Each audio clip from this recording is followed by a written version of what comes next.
जय Hind all of you. सो आज की क्लास में हम लोग इमल्जन्स को डिस्कस करेंगे। So emulsion is a topic there in 12th class as well as in competitive level examinations. So it is a part of surface chemistry chapter. ठीक है, सरफेस केमिस्ट्री चैप्टर का पार्ट है। तो इमल्जन कोलाइडल सोल्यूशन होता है। सबसे पहले तो ये ध्यान रखना है इमल्जन्स के बारे में समझने के लिए। In day to day life में भी हम लोग इस्तेमाल करते हैं। तो emulsions are very important and we usually use different types of emulsions in our day-to-day life. So let's discuss about the definition of emulsion first. So students, when we talk about emulsion, we say that emulsions are colloidal solutions. ठीक है, colloidal solution है। colloidal solution क्या होते हैं तो सबको मालूम है। colloidal solution क्या होता है? colloidal solution वो होता है हमारे पास जिसमें colloidal particles हो। ठीक है, colloidal solution is a solution containing colloidal particles. Now what are colloidal particles? Colloidal particles are those particles, colloidal particles को हम लोग कोलाइड्स भी कहते हैं। और इनका जो डायमेंशन होता है, डायमेंशन का मतलब इनका साइज। ठीक है, इनका जो साइज होता है, इनका जो डायमेंशन होता है उसे कोलाइडल डायमेंशन भी कहते हैं हम लोग। तो कोलाइडल पार्टिकल्स वो पार्टिकल होते हैं as we all know that जिनका size lies between 1 nanometre 1 nanometre to 1000 nanometre, उन्हें हम लोग कोलाइडल पार्टिकल कहते हैं। और कोलाइडल पार्टिकल जिसमें होगा उसे कोलाइडल सॉल्यूशन कहेंगे हम लोग। ठीक है, तो कोलाइडल सॉल्यूशन क्या होता है ये हम ऑलरेडी जानते हैं, just for the sake of revision. ठीक है, मैंने आपको बता दिया। तो colloidal emulsion is also colloidal solution. इसमें भी कोलाइडल पार्टिकल है जिनका डायमेंशन 1 नैनोमीटर से 1000 नैनोमीटर के बीच में होगा। ठीक है, इमल्जन में डिस्पर्स फेज का मतलब सॉल्यूट, और डिस्पर्जन मीडियम का मतलब सॉल्वेंट। ठीक है, डिस्पर्स फेज सॉल्यूट को कहते हैं, डिस्पर्जन मीडियम सॉल्वेंट को कहते हैं हम लोग। सॉल्वेंट को कहते हैं कोलाइडल सॉल्यूशंस में। तो जो भी सॉल्यूशन कोलाइडल सॉल्यूशन होगा, जैसा हमें मालूम है डिस्पर्स फेज का मतलब सॉल्यूट और डिस्पर्जन मीडियम का मतलब सॉल्वेंट। ओके, तो यहाँ पर जो डिस्पर्स फेज है वो भी लिक्विड स्टेट में होता है और डिस्पर्जन मीडियम भी लिक्विड स्टेट में होता है, ध्यान रखना। ठीक, तो ये ऐसा सॉल्यूशन है, इमल्जन ऐसा कोलाइडल solution है in which both disperse phase as well as dispersion medium are in which state? Liquid state. Got it?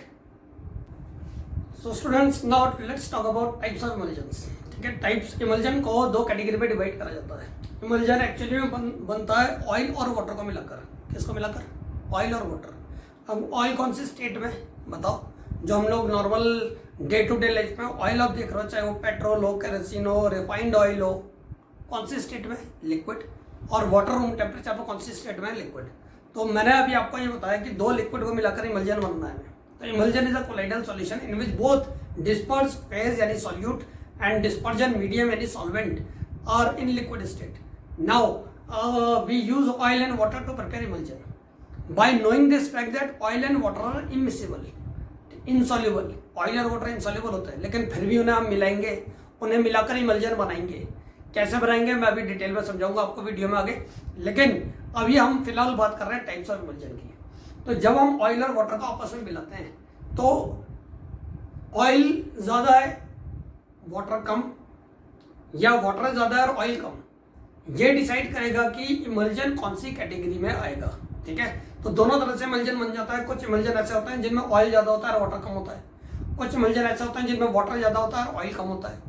तो इस बेसिस पर हम लोग इमल्जन को we divide emulsion into 2 categories. Category number 1 is oil in water emulsion. Emulsion का नाम ही है oil in water. अब जरा नाम से मतलब डिराइव करो। ऑयल इन वाटर का मतलब बताओ, ऑयल वाटर में या वाटर ऑयल में?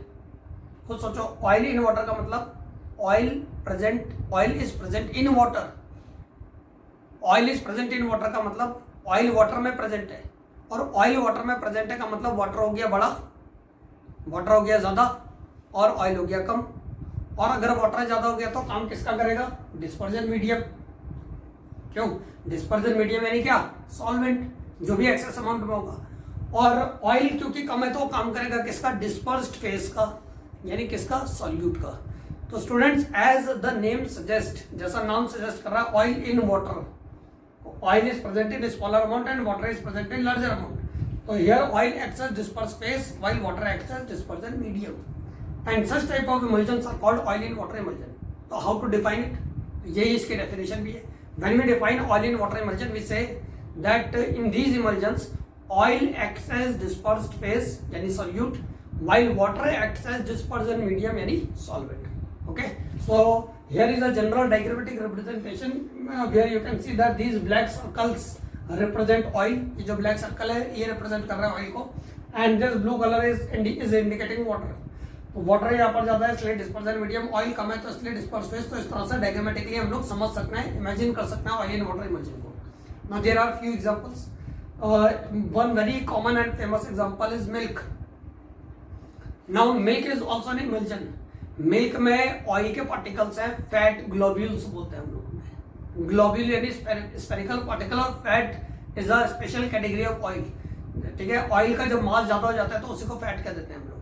तो फैट्स जो है मिल्क में वो तो काम कर रहे हैं ऑयल का, और मिल्क में वाटर काम कर रहा है डिस्पर्जन मीडियम का. ठीक है, तो milk which we use in day to day life in this dispersed phase और फैट ग्लोब्यूल्स.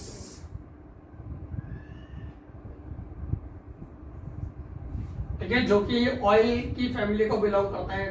ठीक है, family of oil they belongs to, and dispersion medium is water. तो milk comes under the category of this type of emulsion, oil in water emulsion. तो ये कई बार competitive level में और board level में पूछा जा चुका है, तो अगर पूछेंगे तो अकॉर्डिंगली आंसर लिखना है आपको. ठीक है, ये सिर्फ इन्फॉर्मेशन के लिए मैंने बताया आपको, बस आपको इमल्जन की कैटेगरी मालूम होनी चाहिए. वैनिशिंग क्रीम्स, ठीक है, जो मॉइस्चराइजिंग क्रीम्स वगैरह होती हैं, they also comes under this category of oil in water emulsion.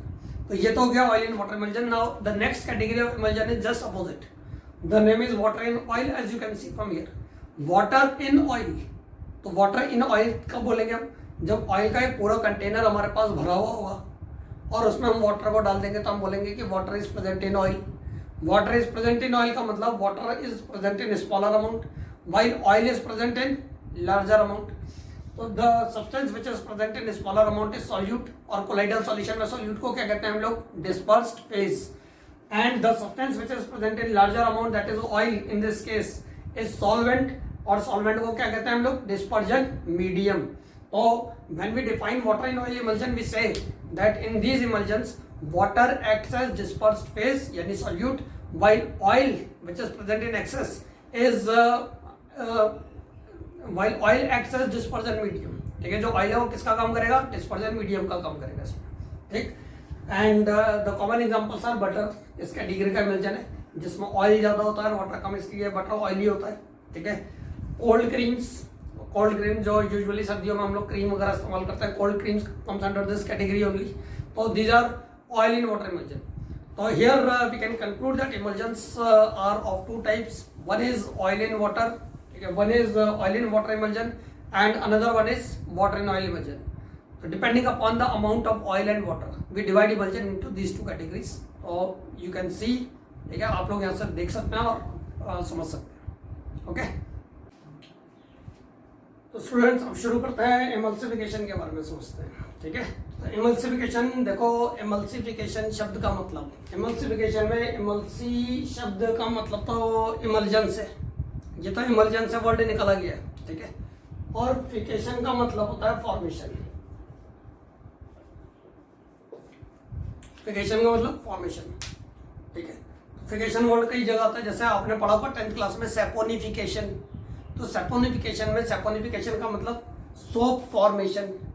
जैसे 11th क्लास में आप लोगों ने पढ़ा होगा एस्टरिफिकेशन, जब हम अल्कोहल और कार्बोक्सिलिक एसिड को मिलाते हैं, कंसंट्रेटेड सल्फ्यूरिक एसिड डालते हैं, थोड़ा सा हीट करते हैं तो फ्रूटी स्पेलिंग कंपाउंड ईस्टर्स.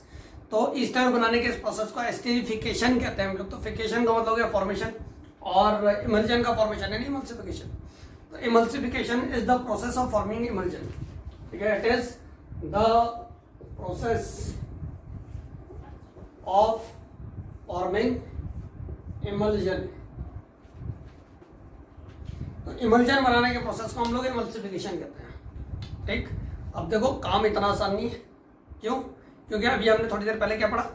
अभी हमने थोड़ी देर पहले ये पढ़ा कि इमल्जन बनता है ऑयल और वाटर को मिलाकर, और हम ये जानते हैं पहले से कि ऑयल और water, oil non polar, oil non polar और वाटर पोलर.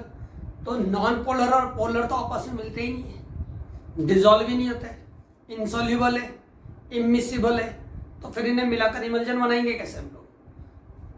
तो वो मैं आपको समझाऊंगा इमल्जन बनाते कैसे है। लेकिन इमल्जन बनाने का जो भी प्रोसेस होता है उसे इमल्सिफिकेशन कहते हैं। तो अगर कोई आपसे पूछेगा कि डिफाइन इमल्सिफिकेशन, तो आप जवाब ये देंगे कि emulsification is the process of formation of emulsion. ठीक है। अब ऑयल और वाटर क्योंकि आपस में मिलते नहीं है, तो ये बिल्कुल नॉर्थ पोल साउथ पोल की तरह हो गए, ये बिल्कुल इन दो लोगों की तरह हो गए जो बिल्कुल कट्टर दुश्मन है एक दूसरे के। ठीक है, ऐसा जो बात करना एक दूसरे से पसंद ही नहीं करते, तो लेकिन उनको मिलाना है, हमें उनको मिलाना भी है, उनको साथ भी रखना है। तो भाई ये काम अपने आप तो होने वाला नहीं है, नहीं होगा ना काम अपने आप कैसे हो जाएगा? तो इनको मिलाने के लिए हमें बिचौलिए चाहिए होते हैं।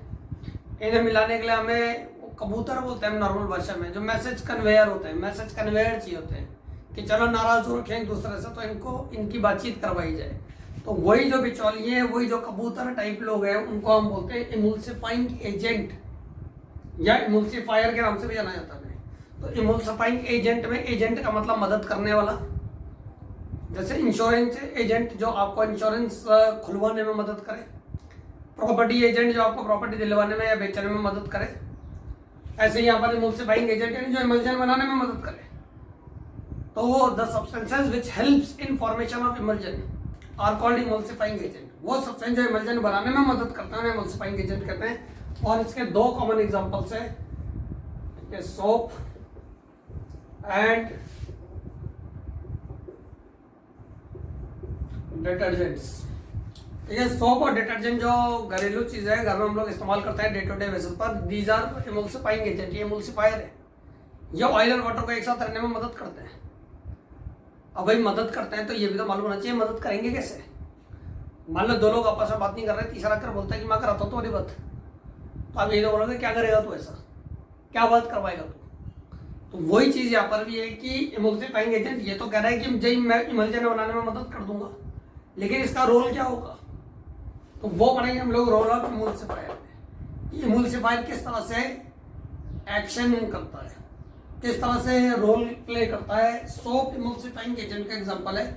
मैं सोप के ही एग्जांपल से आपको समझाता हूँ कि ये कैसे इमल्जन को स्टेबलाइज करने में मदद कर, मतलब स्टेबल बनाने में मदद करता है। कैसे ये ऑयल के पार्टिकल को वाटर के अंदर ही रहने देगा और उनको अलग अलग नहीं होने देगा। तो वो हम यहाँ पर इस सेगमेंट में डिस्कस करेंगे रोल ऑफ इमल्सिफायर में। ओके, तो अब समझो इमल्सिफायर का रोल। ठीक है, इमल्सिफायर क्या काम करेगा? इमल्सिफायर का मैंने एग्जांपल इमल्सिफाइंग एजेंट यानी जो इमल्जन को स्टेबल बनाने के काम आता है, उसका एग्जांपल मैंने ले लिया सोप। जैसा भी मैंने बताया आपको, सोप होता क्या है? सोप आप लोगों ने 10th क्लास में पढ़ा है सोप के बारे में। ठीक है, और सोप का जनरल फॉर्मूला हम लोग लिखते हैं, soap is an organic compound having general formula RCOO negative Na positive. तो it is sodium salt of carboxylic acid. 10th class की बात है, ये ऑलरेडी पढ़ चुके हैं आप लोग। यहाँ पर R का मतलब हो गया alkyl group, let me right it. R का मतलब हो गया अल्काइल ग्रुप। तो क्या अल्काइल ग्रुप का मतलब कार्बन की chain, carbon carbon carbon carbon, सिर्फ कार्बन हाइड्रोजन की चेन को हम अल्काइल ग्रुप कहते हैं। एल्केन से जैसा 10th में पढ़ा आपने, एक हाइड्रोजन कम कर दो तो बन गया अल्काइल। मीथेन है CH4, उससे एक हाइड्रोजन कम कर दो बन गया मिथाइल CH3। इथेन C2H6, एक हाइड्रोजन कम कर दो C2H5 बन गया इथाइल ग्रुप। ठीक है, C2H5 इथाइल ग्रुप। ऐसे प्रोपेन से एक हाइड्रोजन कम कर दो प्रोपाइल। ठीक है, इस तरह से एल्केन से जब हम एक हाइड्रोजन कम करते हैं तो अल्का बनता है अल्काइल ग्रुप। तो अल्काइल ग्रुप का मतलब सिर्फ कार्बन हाइड्रोजन की चेन बस। ठीक है, तो ये अल्काइल ग्रुप हो गया, जिसमें सोप में यह ऑब्जर्व करा गया है कि कम से कम 15 कार्बन एटम या 15 से ज्यादा होने चाहिए। मतलब लॉन्ग अल्काइल ग्रुप है, लंबा, 15 कार्बन एटम मिनिमम चाहिए हमें सोप में। ठीक है, उससे ज्यादा चलेगा कोई दिक्कत नहीं है, 15 से कम होंगे तो थोड़ी परेशानी हो सकती है। तो CO नेगेटिव कार्बोक्सिलेट आयन और Na पॉजिटिव सोडियम आयन। तो ये सोप का स्ट्रक्चर है। ये बिलीव करा जाता है कि पहले कार्बोक्सिलिक एसिड था, कार्बोक्सिलिक एसिड में हमने हाइड्रोजन को हटाकर सोडियम लगा दिया तो बन गया sodium salt of carboxylic acid. ठीक, तो चलो ये तो 10th क्लास की बात है, वो मैंने सिर्फ रिवीजन के लिए एक बार बता दिया आपको। सोप का स्ट्रक्चर भी आपने 10th क्लास में पढ़ा। इसे हम बोलते हैं टेडपोल टाइप स्ट्रक्चर, क्योंकि दिखने में टेडपोल की तरह होता है तो इसलिए टेडपोल टाइप स्ट्रक्चर। टेडपोल को दो पार्ट में डिवाइड कर देते हैं हम लोग। ये दो पार्ट में मैंने डिवाइड कर दिया ऐसे। ये हो गई टेडपोल की टेल। ठीक है, टेल ऊंच इसकी, अब क्योंकि ये जो टेल है इसमें सिर्फ कार्बन हाइड्रोजन है, कोई भी इलेक्ट्रोनेगेटिव एलिमेंट नहीं है। इलेक्ट्रोनेगेटिव एलिमेंट यानी फ्लोरीन, ऑक्सीजन, नाइट्रोजन, क्लोरीन, ठीक है, फॉरमोस्ट इलेक्ट्रोनेगेटिव एलिमेंट। तो इसमें कोई भी इलेक्ट्रोनेगेटिव एलिमेंट नहीं है, तो ये कार्बन हाइड्रोजन की जो चेन है it does not contain any charge, इसमें कोई चार्ज नहीं होता है, इसलिए चार्ज नहीं है, तो ये क्या हो गई, नॉन पोलर, ठीक है, नॉन पोलर। अब आ जाओ इसकी बात करते हैं, ये हो गया टैडपोल का हेड, ठीक है, ये वाला पोर्शन हो गया टैडपोल का हेड। तो मैं ऐसे लिख देता हूँ यहाँ पर हेड, और हेड में जैसा आप देख रहे हो कि यहाँ पर चार्ज है नेगेटिव भी और पॉजिटिव भी, तो ये नेचर में क्या हो गया, पोलर। तो ये है सोप का स्ट्रक्चर। डिटर्जेंट का भी स्ट्रक्चर बिल्कुल ऐसी होता है, ठीक है, उसमें भी बिल्कुल टेल होगी नॉन पोलर और हेड होगा पोलर। तो हम सोप का एग्जांपल लेकर समझाते हैं, ठीक। तो ये है इमल्सिफायर सोप। अब इसका एक्शन क्या है, ये कैसे मदद कर रहा है ऑयल और वाटर को एक साथ रखने में, उसके लिए एक डायग्रामेटिक रिप्रेजेंटेशन देखो, ठीक है। डायग्रामेटिक रिप्रेजेंटेशन में जो ब्लू कलर का आपको नजर आ रहा है वाटर पोलर होता है नेचर में, जैसा आप लोगों को मालूम है, ठीक है। वाटर पोलर क्यों है नेचर में, क्योंकि वाटर में हाइड्रोजन है, ऑक्सीजन है और हाइड्रोजन है। Oxygen as we know that it is second most electronegative element of the periodic table, ठीक है। दूसरा सबसे ज्यादा इलेक्ट्रोनेगेटिव एलिमेंट है पीरियोडिक टेबल का। फर्स्ट कौन है, फ्लोरीन, सेकंड ऑक्सीजन। तो ये इलेक्ट्रॉन को अपनी तरफ अट्रैक्ट करेगा, खुद को बना लेगा नेगेटिव, और हाइड्रोजन को बन जाएगा पॉजिटिव। तो वाटर में क्योंकि चार्ज होता है नेगेटिव और पॉजिटिव, तो इसलिए water is polar in nature. Water तो हो गया पोलर। ऑयल सिर्फ कार्बन हाइड्रोजन होते हैं ऑयल में, ठीक है, कुछ डबल बॉन्ड भी मिलेंगे आपको, मल्टीपल बॉन्ड्स। ऑयल में कोई चार्ज नहीं है, तो इसलिए ऑयल हो गया नॉन पोलर। हमें ऑयल और वाटर को एक साथ रखना है, ये बात बिल्कुल वैसी है जैसे दो अपोजिट नेचर के लोगों को एक साथ रखने वाली बात। नॉर्मली आपने देखा है कि ऑयल को अगर वाटर में मिला दिया जाए तो ऑयल डेंसिटी कम होने के कारण उसकी लेयर हो जाती है ऊपर, वाटर की लेयर हो जाती है नीचे, क्योंकि दोनों की डेंसिटी अलग अलग है, दोनों इमिसिबल है, इनसॉल्युबल है। लेकिन हमें उनको एक साथ रखना है, हम नहीं चाहते हैं कि उनकी लेयर अलग अलग हो। तो पहले तो ये सोचो कि ये अलग अलग हो क्यों रहे हैं। भैया अलग अलग इसलिए हो रहे हैं क्योंकि ऑयल नॉन पोलर है और वाटर पोलर है, दोनों अपोजिट है। तो ये बिल्कुल वैसी है कि जैसे दो अपोजिट नेचर के लोग अगर एक दूसरे के साथ रहने लग गए तो उनके बीच में डिफरेंसेस तो होंगे। एक को मान लो सफाई से रहना पसंद है, एक को गंदगी पसंद है, तो भाई ऑब्वियस सी बात है कि ऐसे में जब दो लोग, एग्जांपल बता रहा हूँ मैं, और भी डिफरेंसेस हो सकते हैं कहीं, तो ऐसे में डिफरेंसेस होंगे तो उनके बीच में क्या क्रिएट होगी, टेंशन। तो अपोजिट नेचर के लोग अगर एक दूसरे के कांटेक्ट में आते हैं तो उनके बीच में टेंशन क्रिएट होती है। वो टेंशन बताओ उन्हें स्टेबल बनाएगी या अनस्टेबल बनाएगी, सोचो। अगर दो लोगों के बीच में टेंशन है और वो टेंशन बढ़े जा रही है, तो वो उस कॉम्बिनेशन को स्टेबल बनाएगी या अनस्टेबल बनाएगी। और अनस्टेबल बनाएगी तो स्टेबल होने के लिए वो अलग अलग हो जाएंगे एक टाइम आने पर, ठीक है, अलग अलग हो जाएंगे। लेकिन हमें तो उन्हें एक साथ रखना है। उन्हें एक साथ रखने के लिए हम इस बिचौलिए का इस्तेमाल कर रहे हैं, जैसे मैंने समझाया था अभी आपको। यह है मीडिएटर, ये काम करेगा, ये दोनों में से किसी एक को समझाएगा कि भाई एडजस्टमेंट कर लो। अब किसको समझाएगा, चलो चेक करते हैं। ऑयल, ये जो ब्लैक कलर का पार्टिकल है, ऑयल का पार्टिकल है, वैसे छोटा होता है, मैंने जानबूझकर थोड़ा डायग्राम समझाने के लिए आपको बड़ा करके बना रखा है, ठीक है। ऑयल का पार्टिकल है, ये जो ब्लैक कलर की उसकी सरफेस है, ये नॉन पोलर सरफेस है, ठीक है। और ये वाटर है बाहर, ये है पोलर।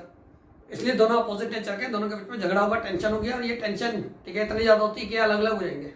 लेकिन ये अलग अलग ना हो उसके लिए हमने क्या करा, इसमें सोप डाला थोड़ा अमाउंट में, ठीक है, कुछ कैलकुलेटेड अमाउंट में हम इसमें सोप डाल देते हैं। जैसे ही सोप डाला तो सोप का दो पोर्शन है, हेड और टेल, इनमें से एक पोर्शन ऑयल को अटैक कर देगा।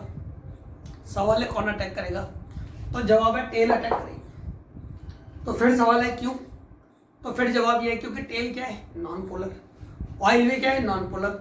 और सॉल्युबिलिटी का रूल हमने पढ़ा है छोटी क्लासेस में भी और पहले भी। सॉल्युबिलिटी का रूल होता है लाइक डिजॉल्व्स लाइक, जो जैसा होता है वैसे के साथ ही घुलता मिलता है, ठीक है। एक पढ़ने वाले बच्चे को, इंटेलेक्चुअल बच्चे को पढ़ने वाला बच्चा हो सकता है ज़्यादा पसंद है, ठीक है। वो जो जिसका पढ़ाई में इंटरेस्ट ही नहीं है वो उसके साथ उतना ज़्यादा कंफर्टेबल नहीं होगा। एक ना पढ़ने वाले को ना पढ़ने वाले का साथ ही पसंद होता है, वो पढ़ने वाले के साथ उतना कंफर्टेबल नहीं होगा क्योंकि उसको अपने नेचर के जैसे लोग चाहिए। तो general rule of solubility is like dissolve like, जो जैसा होगा वो वैसे के साथ ही घुलेगा। इसलिए नॉन पोलर टेल क्योंकि नॉन पोलर है, इसलिए नॉन पोलर ऑयल के पार्टिकल को अटैक कर देगी। करवाते हैं, चलो अटैक कर दिया। तो ये नॉन पोलर टेल तो चली गई अंदर, और ये पोलर हेड रह गया बाहर, ठीक है, पोलर हेड। पोलर हेड में नेगेटिव और साथ में Na पॉजिटिव भी है, ठीक है, by default. Non polar tail चली गई अंदर, इस तरह से ये नॉन पोलर टेल है सोप के पार्टिकल की। कुछ बना देता हूँ मैं यहाँ पर, ये नॉन पोलर टेल है, ये नॉन पोलर टेल हो गई, और ये हो गए इनके पोलर हेडर। ऐसे ही सिर्फ इतनी जगह पर नहीं है, हर जगह पर होगा काम। ये नेगेटिव नेगेटिव नेगेटिव और साथ में Na पॉजिटिव भी है।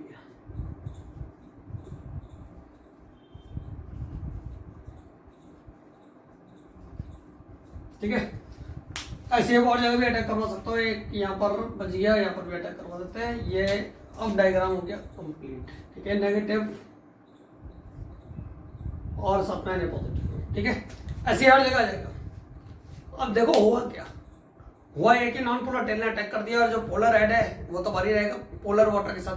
तो ये पोलर हेड पोलर वाटर के साथ रहेगा, नॉन पोलर टेल चली गई अंदर।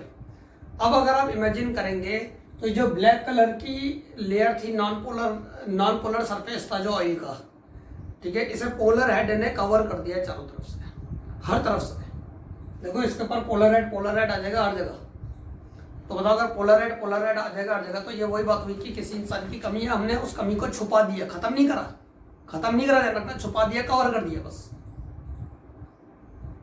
तो बताओ ऐसे में जब कवर कर देंगे तो अब नॉन पोलर सरफेस तो दिख नहीं रहे, अब तो बाहर पोलर हेड ही है। तो बताओ अब ये जो बनकर जो तैयार हुआ, वैसे सेमेसल कहते हैं हम लोग, ठीक है, जो हमने पहले पढ़ा था पहले की क्लासेस में, सब लोगों को याद होगा।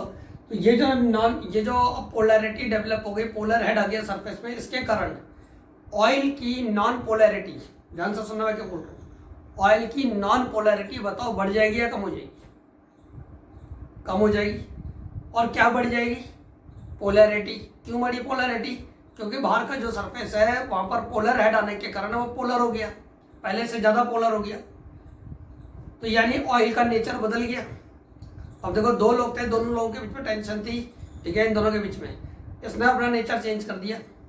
तो जब नेचर चेंज कर दिया तो दोनों के बीच में बताओ जो टेंशन थी, दोनों के बीच में जो टेंशन थी, टेंशन एक्चुअली में साइंटिफिक वर्ड है, ध्यान रखना, आप आंसर में भी लिख सकते हो टेंशन।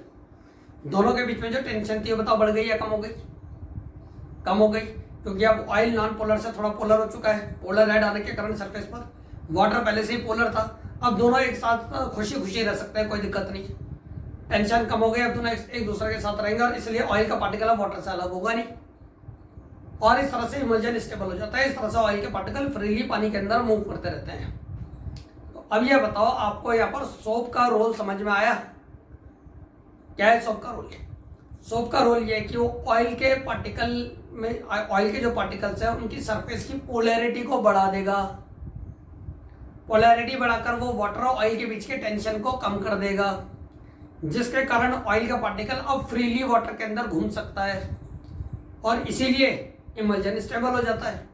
तो इस तरह से इमल्सिफायर इमल्जन को स्टेबल बनाने में मदद करता है। ठीक है, तो ये जो इमल्जन बनाने का प्रोसेस है, जैसे मैंने अभी समझाया था आपको, इसे इमल्सिफिकेशन भी कहते हैं। तो this is role of emulsifier, ये है रोल इमल्सिफायर का।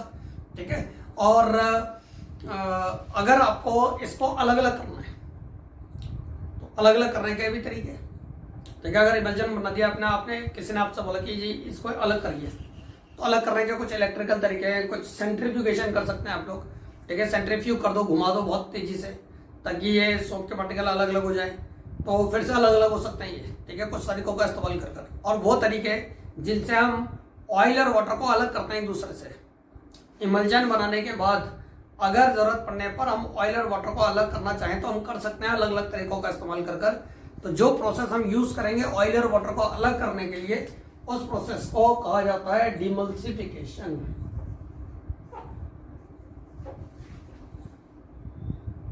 क्या कहते हैं उसे? डिमल्सिफिकेशन। ठीक है, इस प्रोसेस को डिमल्सिफिकेशन के नाम से जाना जाता है। तो डिमल्सिफिकेशन में डीई वर्ड इंडिकेट करता है रिमूवल को। डीई का मतलब होता है रिमूवल।